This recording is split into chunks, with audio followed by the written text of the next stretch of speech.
想要进入梦幻天堂的10个魔族，逆天魔龙，教育魔族还是有巨大优势。看上去好弱，居然有魔神皇的亲卫护送。 Setelah sekian lama Long Hao Chen tidak mengunjungi Gunung Suci Kesatria dan sekarang kembali lagi ke sini, perasaannya sangat gembira. Saat berada di depan gerbang, sebuah suara tua terdengar. "Salam Kesatria Emas yang terhormat, bolehkah aku bertanya untuk apa kamu datang?" Dalam kabut cahaya, sosok tinggi terlihat bergerak maju. Tetua ini merupakan salah satu tetua yang menjaga Gunung Suci Kesatria. "Salam tetua, aku di sini untuk memilih tungganganku. Kepala aliansi telah memberiku otoritasnya," ucap Long Hao Chen menjawab dengan hormat. Kemudian dia menyerahkan sebuah gulungan yang sebelumnya diberikan oleh Yang Yohan. Long Hao Chen kembali berkata, "Tetua, namaku Long Hao Chen. Tolong panggil aku itu, tidak perlu terlalu formal." Mendengar kata-kata ini, tetua itu terkejut. "Jadi, kamu sebenarnya Long Hao Chen?" Di depan, Long Hao Chen mengangguk dengan tegas. Kemudian tetua itu kembali melanjutkan, "Baiklah, ikut denganku. Ini seharusnya bukan pertama kali kamu datang ke sini. Jadi aku akan membiarkanmu memilih jalanmu sendiri." Setelah mendengar itu, Long Hao Chen berjalan maju sesuai arah yang telah ditunjukkan. Pemandangan baru dengan sangat cepat muncul dalam pandangan Long Hao Chen. Dengan menarik napas dalam-dalam, Long Hao Chen merasa sepenuhnya bebas dari kekhawatiran. Mengandalkan persepsinya yang luar biasa, Long Hao Chen dengan mudah menemukan jalannya ke bagian tengah di dalam Gunung Suci Kesatria. Saat sosoknya melintas, Long Hao Chen menembus langit. Tampaknya hanya perlu beberapa kepakan sayap untuk mencapai puncak gunung pertama. Kemudian dia kembali melebarkan sayapnya dan mulai meluncur jauh ke dalam. Dia memiliki tujuan yang sangat jelas untuk perjalanan kali ini. Dia sudah lama memilih jenis binatang ajaib yang akan menjadi temannya. Meskipun dia benar-benar ingin terus bertarung bersama Hao Ye, keberadaan Hao Ye saat ini sangatlah sensitif. Hanya pada saat-saat genting untuk menghancurkan pilar Dewa Iblis, dia diperbolehkan keluar. Gunung Suci Kesatria sangat luas, dan bahkan dengan kecepatan Long Hao Chen, dia membutuhkan setengah jam untuk mendekati pusat gunung.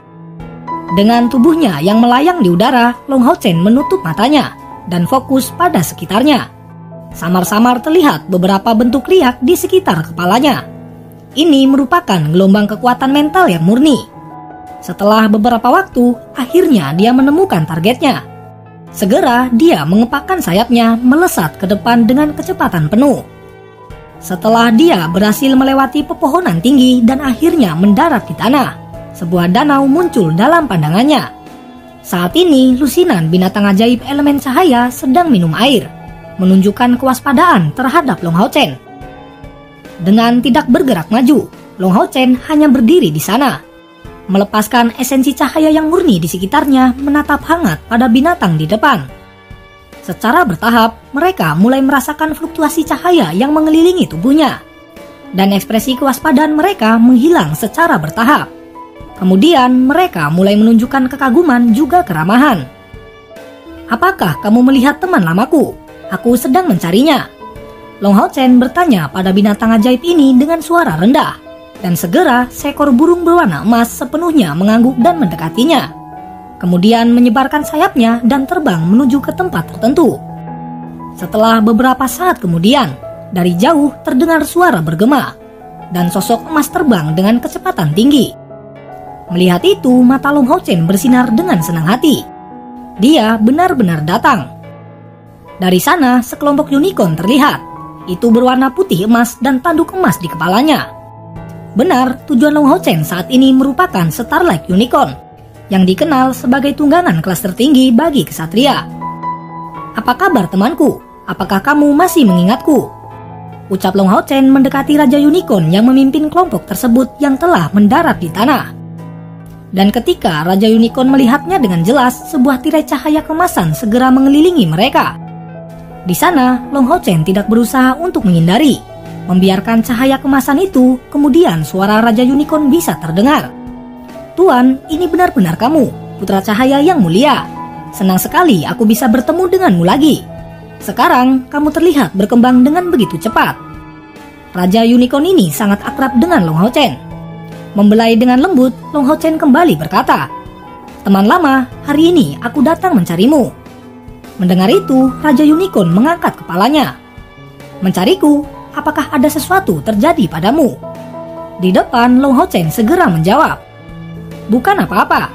Aku hanya berharap kamu bisa meninggalkan gunung bersamaku untuk membantuku." Mendengar itu, Raja Unicorn menundukkan kepalanya. "Tuan, aku tidak memenuhi syarat untuk menjadi tungganganmu. Selain itu, kamu sepertinya sudah memiliki tungganganmu sendiri." Mendengar jawabannya, Long Hao Chen mengangguk.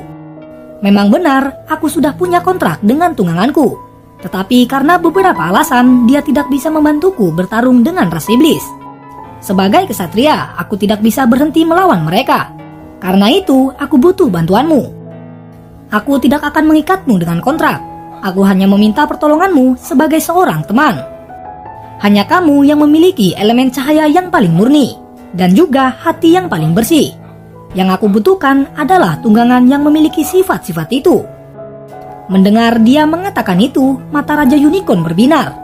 Dengan ringan mengangguk padanya, dia segera mengerti kebaikan yang dilakukan Hao Chen untuknya. Bertarung bersama Putra Cahaya itu merupakan sesuatu yang ingin dilakukan oleh Raja Unicorn. "Tuan, aku bersedia menjadi rekanmu." Mengatakan ini, Raja Unicorn menundukkan kepalanya. Dengan lembut membelai tanduknya, Long Hao Chen kembali berkata, "Terima kasih teman, mari kita hancurkan kegelapan bersama. Jika di masa depan kamu membutuhkan bantuanku, aku pasti akan melakukan yang terbaik untukmu." Perjalanan ini berjalan dengan sangat lancar. Long Hao Chen menyukai Raja Unicorn ini sejak pertama kali mereka bertemu. Setelah melakukan perpisahan dengan anggota kelompoknya, Raja Unicorn kembali berkata pada Long Hao Chen, "Tuan Putra Cahaya, kita bisa pergi sekarang." Di depan, Long Hao Chen dengan lembut menjawab, "Jangan terlalu formal, kita ini teman. Panggil saja aku Hao Chen, dan aku akan memanggilmu Raja Bintang. Bagaimana menurutmu?" Mendengar itu, Raja Unicorn mengangguk dengan hangat. Di sana, Long Hao Chen tidak segera menaikinya. Mengenakan armor emas terlebih dahulu, kemudian melompat ke punggungnya. Tetapi setelah Long Hao Chen duduk di atas Raja Unicorn, armor emas yang dipakainya seolah-olah meleleh di sekitar tubuh Raja Unicorn. Perasaan ini sulit untuk dijelaskan. Itu seperti keduanya telah menjadi satu. Selanjutnya, dengan kilatan emas, Raja Bintang mengepakkan sayap di punggungnya, membawa Long Hao Chen melonjak dan terbang ke langit. Saat menunggangi Raja Bintang, Long Hao Chen merasa seolah-olah dia sudah menjadi kesatria langkah ke-9. Namun sayangnya jarak yang memisahkannya masih sangat jauh. Menurut perkiraan, dia membutuhkan setidaknya 3 tahun lagi untuk dapat menerobos langkah ke-9. Raja Bintang membawa Long Hao Chen ke daerah berkabut di sekitar Gunung Suci Kesatria. Saat dia melayang di atas tanah, Long Hao Chen melompat turun dari punggungnya. Dan setelah berpamitan dengan tetua penjaga, dia akhirnya membawa Raja Bintang keluar dari Gunung Suci Kesatria. Dengan cepat, mereka langsung menuju ke benteng pengusir naga. Setelah beberapa saat kemudian, benteng pengusir naga terlihat pada pandangan Long Hao Chen. Saat ini, Raja Bintang melirik Long Hao Chen. "Hao Chen, aku merasakan bahaya semakin dekat." Mendengar itu, Long Hao Chen mengungkapkan senyuman. "Bahaya, inilah yang kita tunggu." Dalam hal persepsi, bagaimana dia bisa dibandingkan dengan Raja Bintang? Dengan tampilan megah yang dia tunjukkan, bagaimana itu tidak menarik perhatian para iblis?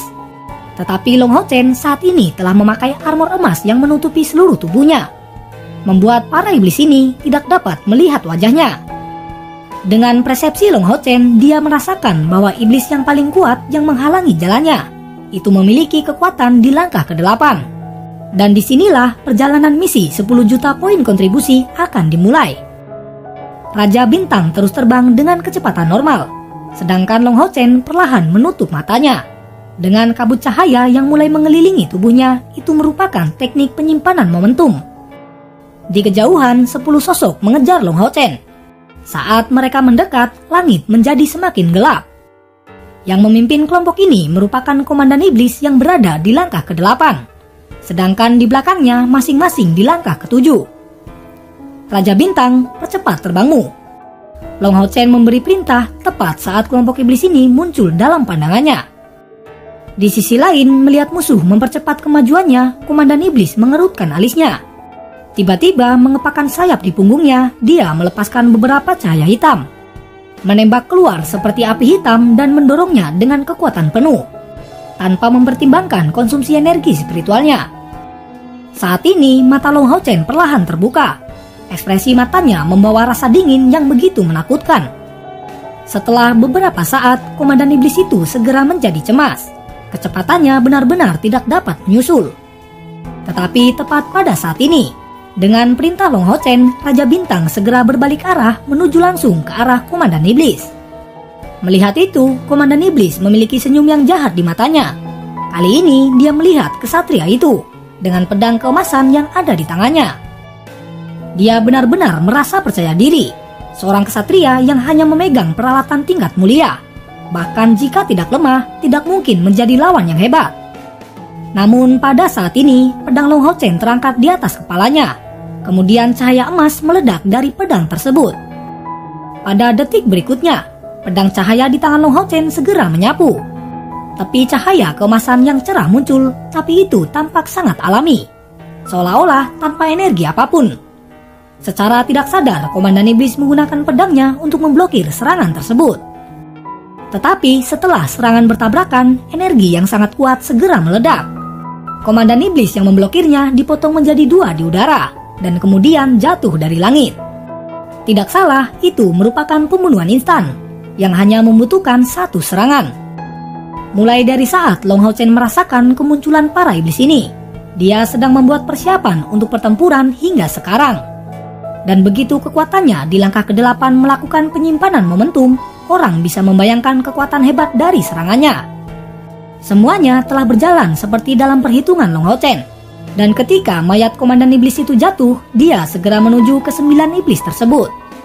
Di sisi lain, melihat kapten mereka mati seketika, ke-9 iblis ini terkejut seperti yang bisa dibayangkan. Tetapi dalam sekejap, Long Hao Chen tiba-tiba melompat dari punggung Raja Bintang. Dan di udara, dia sebenarnya tidak melepaskan sayap spiritual, tetapi melesat seperti peluru bergegas dengan kecepatan penuh. 3 serangan cahaya berwarna keemasan diluncurkan berturut-turut, dengan tangisan menyedihkan meledak bersamaan dengan gelombang darah. Seperti itu, 6 dari 9 iblis dari langkah ke-7 mati seketika. Ini terjadi terlalu cepat. 3 iblis terakhir dari langkah ke-7 benar-benar ketakutan, mereka melarikan diri dengan panik. Namun mereka sudah terlambat. Saat ini cahaya kemasan yang tebal terus berputar di udara. Itu segera melesat ke arah mereka. Dengan suara pecah, 3 iblis ini terjatuh di tanah dengan kepala yang sudah terpotong. Pertempuran ini hanyalah pembantaian sepihak. Dari awal hingga akhir pertempuran tidak lebih dari 1 menit berlalu.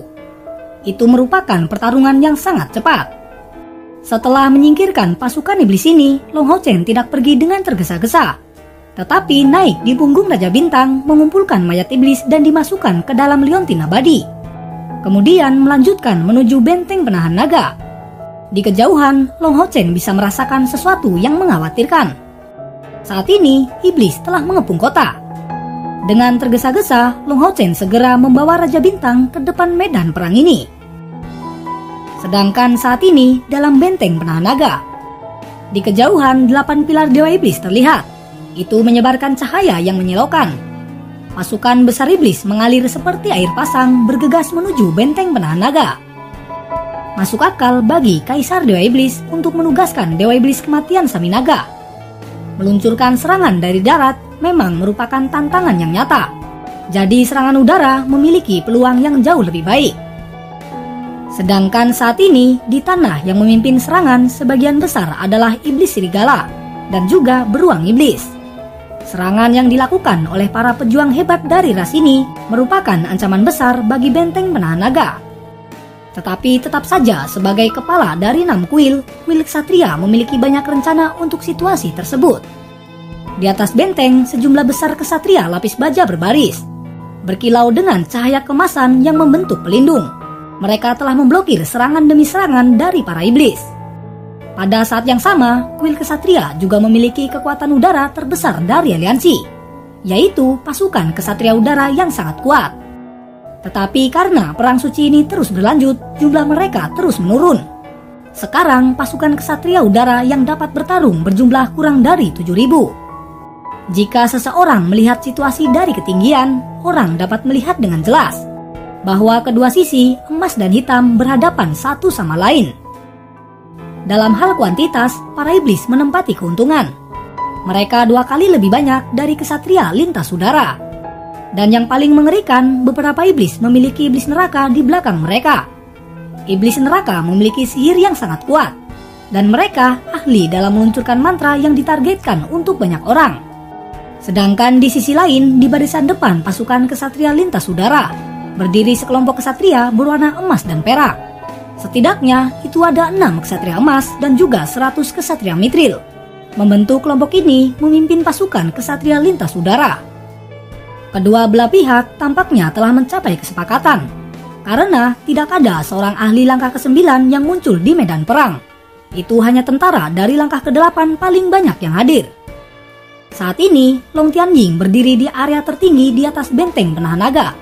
Di belakangnya ada lebih dari 30 orang. Di antara mereka, setengahnya merupakan kesatria armor emas, dan setengah lainnya dalam armor yang mencapai tingkat legendaris. Tanpa ragu, mereka merupakan pasukan inti dari kuil kesatria. Masing-masing dari mereka dilengkapi dengan peralatan lengkap dan siap untuk bergabung dalam pertempuran. Perhatian, pasukan kesatria lintas udara harus turun pada ketinggian 100 meter dan melepaskan serangan serta dukungan. Suara keras Long Tianying bergema di dalam benteng penahan naga. Penglihatannya telah terfokus pada serigala iblis dan beruang iblis yang mendaki tembok benteng. Dan ketika gelombang pertama beruang iblis memanjat tembok, itulah saat iblis akan meluncurkan serangan udara. Tepat pada saat ini, kilatan dari 8 pilar Dewa Iblis menjadi cerah. Dan samar-samar orang dapat melihat bahwa di dalam 8 pilar Dewa Iblis ini perlahan-lahan muncul 8 sosok iblis. Yang muncul di pilar iblis terbesar adalah seorang pria berambut abu-abu yang tampak tinggi dan pucat dibalut dengan baju besi abu-abu. Dia menatap Long Tianying dari kejauhan. Dewa Iblis ini penuh dengan keheningan yang mematikan. Matanya putih berkilau dan wajahnya yang tampak cukup tampan. Sosok ini merupakan Dewa Iblis Kematian Saminaga. Di sisi lain, mata Long Tianying juga menyala, dengan kilatan cahaya kemasan muncul di dalamnya. Kemudian tubuhnya perlahan melayang di atas tanah. Pancaran biru dan emas tiba-tiba meledak dari belakang membawa sinar cahaya emas kebiruan yang melayang tinggi. Tata ilahi ketertiban dan hukum yang elegan perlahan mulai terlihat di belakang Long Tianying. Begitu tahta ilahi muncul, seluruh prajurit benteng penahan naga semuanya mengeluarkan pujian dengan suara yang keras. Bagi kuil kesatria, tahta ilahi bukan hanya alat ilahi, tetapi pilar moral bagi seluruh kesatria. Selama tahta ilahi ada, mereka akan mampu menghadapi musuh yang kuat dengan percaya diri. Di kejauhan, Saminaga mengerutkan alisnya. Kemudian dia bergumam dengan keras. Tahta ilahi ini cukup merepotkan. Di sampingnya, seorang pria menatapnya dengan hormat, kemudian dia bertanya, "Bolehkah aku pergi?" Orang ini merupakan Dewa Iblis peringkat ke-6 yang dikenal dengan nama Valevor. Jika seorang hanya melihat penampilan luarnya, orang ini terlihat seperti pejuang manusia yang kuat. Kemudian Saminaga menggelengkan kepalanya. Long Tianying, orang ini tidak akan menjadi lawan yang mudah. Dalam pertarungan 1 lawan 1, aku bahkan tidak memiliki kepastian untuk bisa membunuhnya. Tata ilahi miliknya terlalu merepotkan. Dengan membiarkanmu pergi, itu akan menjadi sia-sia. Selain itu, ada juga tata ilahi perlindungan dan pertahanan yang hadir di kuil kesatria. Yang itu akan lebih sulit untuk ditangani. Karena Yang Mulia memerintahkan kita untuk melakukan perang dalam jangka panjang. Kita seharusnya tidak melakukan pertempuran habis-habisan. Saat dia mengatakan itu, niat bertarung yang berapi-api di dalam dirinya menghilang. Tak satu pun dari mereka yang menunjukkan inisiatif untuk melancarkan serangan. Tepat pada saat ini, beruang iblis akhirnya selesai memanjat tembok benteng. Sedangkan serigala iblis segera melancarkan serangan panik hampir bunuh diri. Tujuan mereka sangat sederhana, membiarkan semua beruang iblis dengan aman mencapai puncak tembok benteng. Dengan kekuatan pertahanan dari beruang iblis, selama mereka bisa berdiri kokoh di tembok benteng, itu pasti akan memberikan pukulan besar bagi kuil kesatria. Tetapi di sisi lain, formasi cahaya suci dari pasukan kesatria lintas udara yang turun 100 meter memperoleh kekuatan. Selanjutnya, mereka melepaskan lingkaran cahaya berkilauan di kepala para kesatria yang berdiri di atas benteng. Han Yu juga ada di antara mereka. Di tangan kirinya, dia memegang perisai emas dengan pedang di tangan kanannya. Melepaskan serangan perisai, dia dengan kejam menabrak beruang iblis yang baru saja selesai memanjat dinding. Beruang iblis itu juga sangat tangguh. Dengan ledakan keras, baik beruang iblis atau Han Yu dipaksa mundur oleh tabrakan yang hebat. Namun pada saat ini, pedang Han Yu telah menyerang. Itu memancarkan panas putih dari pedang suci. Kombinasi pedang di tingkat legendaris dan keterampilan pedang suci tidak dapat dengan mudah diblokir, bahkan dengan ketahanan fisik dari beruang iblis. Dengan raungan marah, beruang iblis terlempar ke belakang tepat setelah berhasil memanjat ke atas tembok. Dan dia benar-benar marah. Segera palu besi di tangannya terayun. Itu mengarah tepat ke arah Han Yu. Tetapi tiba-tiba segudang cahaya kemasan meledak dalam sekejap. Segala sesuatu dalam jarak 100 meter diselimuti oleh cahaya kemasan. Di dalam jangkauannya, semua serigala iblis dan juga beruang iblis menyemburkan darah dari mulut mereka. Kemudian jatuh runtuh seperti gandum. Melihat sosok emas di depan, mata Han Yu menjadi lembab. Kemudian dia berteriak dengan keras. "Kapten, kamu kembali." Benar, Long Hao Chen telah kembali. Apakah sudah waktunya bagi pasukannya untuk bersatu kembali? Teriakan Han Yu sangat emosional. Setelah 1,5 tahun, dia akhirnya bisa bertarung bersama kaptennya seperti sebelumnya. Dia sekarang dipenuhi dengan kenangan pertempuran sebelumnya bersama Long Hao Chen. Sejak kembali dari pelatihan, dia telah bertempur dalam perang suci ini, menggunakan teknik pertempuran dan kekuatannya untuk membangun dirinya dengan cepat. Meskipun dia belum menjadi kesatria Mithril, dia tetap seorang perwira peringkat menengah dalam benteng penahan naga, bertanggung jawab untuk mempertahankan area yang sangat luas. Di mata para kesatria lain, Han Yu juga sangat luar biasa. Dia terlihat selalu berdiri teguh pada setiap pertempuran yang dia lawan. Namun hanya Han Yu yang tahu betapa kesepiannya dia yang sudah terlalu lama. Karena dia telah menjadi pemburu iblis, Han Yu seperti kesatria kedua di dalam pasukan. Dia tidak perlu berdiri di depan dan hanya berfungsi sebagai pendukung bagi Long Hao Chen. Dengan Long Hao Chen di sana, dia penuh percaya diri. Berjuang di bawah perintahnya untuk menyerang musuh bersama, dia tidak perlu banyak memikirkan hal-hal yang lain. Karena hanya mengikuti perintah Long Hao Chen itu sudah cukup. Tetapi setelah bergabung dengan perang suci ini, dia secara bertahap berubah menjadi seorang pemimpin.